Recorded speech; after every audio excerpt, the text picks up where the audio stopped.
"We can't keep doing this, Emma," my mother said, avoiding eye contact as my brother Alex shoved my belongings into trash bags.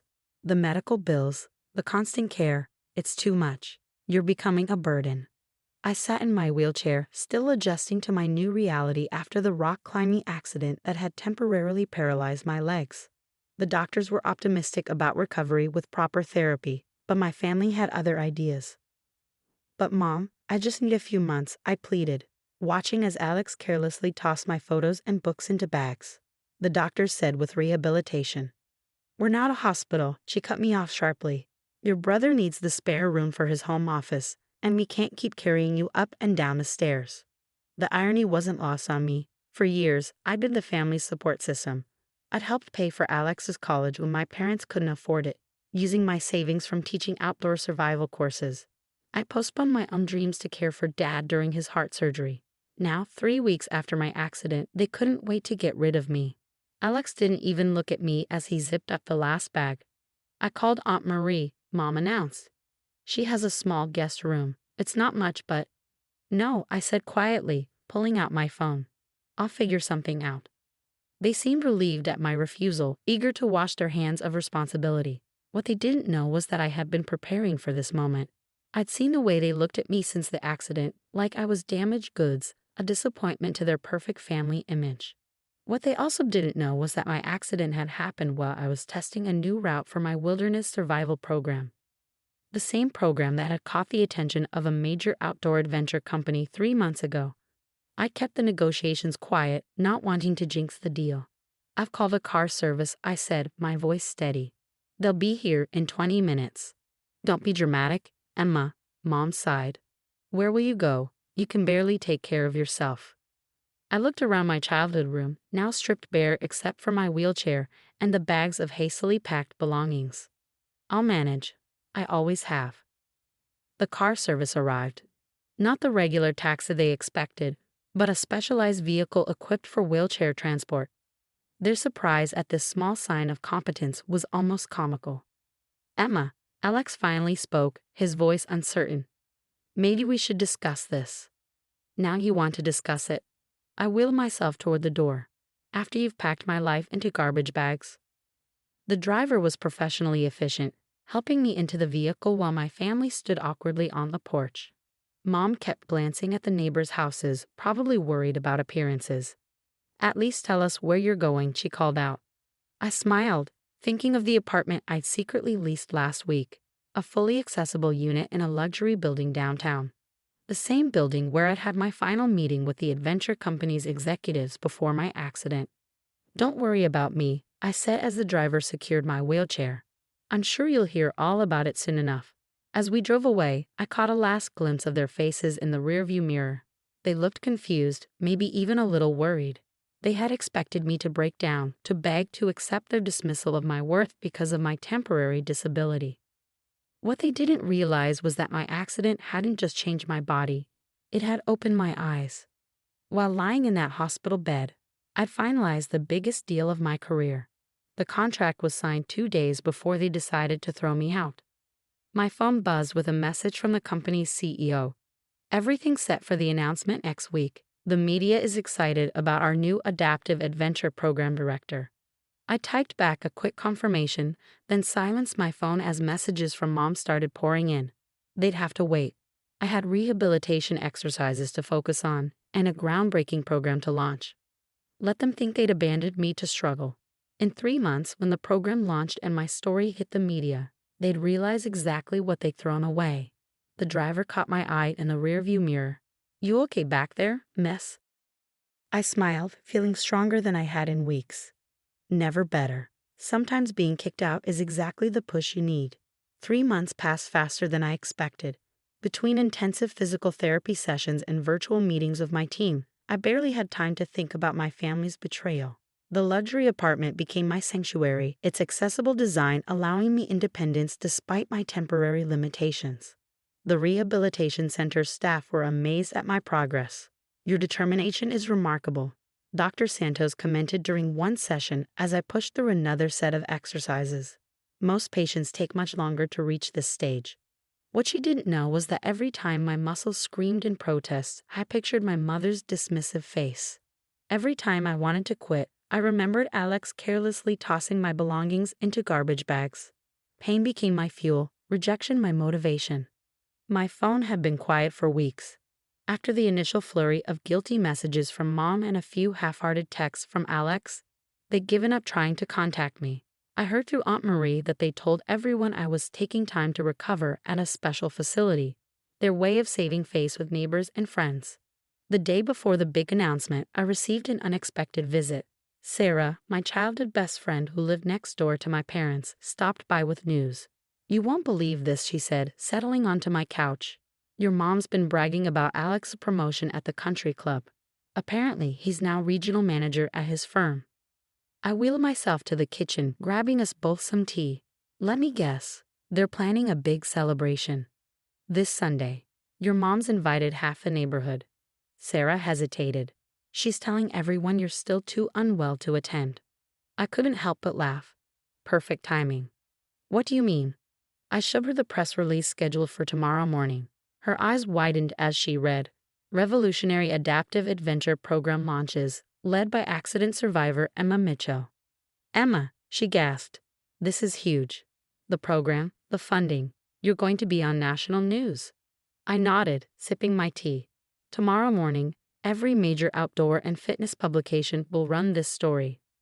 By Sunday's party, everyone will know exactly why I'm not attending." The next morning, everything exploded. My phone started buzzing at 7 a.m. as the news broke. The story was perfect. Young outdoor educator turns personal tragedy into triumph. Launching first-of-its-kind adaptive adventure program with major industry backing. My inbox flooded with interview requests from magazines and TV shows. Around noon, Aunt Marie called. "Your mother just saw the news," she said, trying to suppress her glee. "She's having quite the meltdown." "Oh," I kept my voice neutral. She was at the salon, preparing for Alex's party, when someone showed her the article. Apparently, she knocked over a whole tray of hair products. I could picture it perfectly. Mom, with her hair half done, trying to maintain composure as her carefully constructed narrative crumbled. The daughter she dismissed as a burden was now making headlines. The messages started pouring in. First from Alex. "Why didn't you tell us? We could have helped." Then from Mom. "Emma, honey, we need to talk. This is all a misunderstanding." I saved the best one, from Dad, who'd remained silent during my eviction. "Your mother's very upset. You should have discussed this with the family first." My response was simple. "Like you discussed throwing me out." That evening, as I worked through my therapy exercises in my building's state-of-the-art gym, Sarah texted updates from the neighborhood. "Your mom's canceling Sunday's party. Claims she's not feeling well. Everyone knows the real reason, though. The article's all over local Facebook groups." I set down my phone and looked at myself in the gym's mirror. My arms were stronger now, my core more defined from months of rehabilitation. I graduated from the wheelchair to crutches last week, though I kept both for different situations. The doctors were amazed by my recovery rate. "Your body's response to therapy is exceptional," Dr. Santos had said during my last assessment. "But it's your mental strength that's truly remarkable." She was right. 3 months ago, I left my childhood home broken, not by my accident, but by my family's rejection. Now I was stronger than ever, not despite their actions, but because of them. My phone buzzed again. Another message from Mom. "Please, Emma, let's talk about this as a family. We can fix this." Fix this. As if my success was a problem that needed solving. As if my independence was a family crisis that required management. I wheeled myself to the floor-to-ceiling windows of my apartment, looking out at the city lights. Tomorrow, I'd give my first live interview about the program. In a week, we'd start accepting applications from other accident survivors and differently abled adventurers. My story was no longer about being kicked out. It was about where I was going. Let them scramble to explain their actions. Let them try to rewrite history. I had bigger mountains to climb. The morning of my first live interview coincided with what would have been Alex's celebration party. Instead of hosting the neighborhood at their house, my parents were huddled around their TV, watching me on Good Morning America. I sat poised in my sleek wheelchair, a choice I'd made deliberately, though I could now walk with crutches. Sometimes our greatest setbacks reveal our true path. I told the interviewer, my voice clear and confident. This program isn't just about adaptive adventure sports. It's about showing people that limitations are often just invitations to innovate. The segment included footage from my recent trial run, me leading a group of participants in adaptive rock climbing, the very activity that had caused my accident. But now we had specialized equipment, safety protocols, and a team of trained instructors. And your own recovery has been remarkable, the interviewer noted. How did your family support system help with that? I smiled, ready for this question. Actually, my recovery taught me that sometimes we have to build our own support systems. Not everyone understands that disability doesn't equal inability. The subtle message wasn't lost on viewers. Social media exploded with supportive comments, many sharing their own stories of family rejection during difficult times. Later that afternoon, as I was reviewing applications for the program's first official session, my building's security called. "Ms. Mitchell, your parents are here requesting access." "I've been expecting this." "Send them up." They arrived looking smaller somehow, less intimidating than they had 3 months ago. Mom's perfectly styled hair couldn't hide her nervous fidgeting. Dad's usual commanding presence seemed diminished.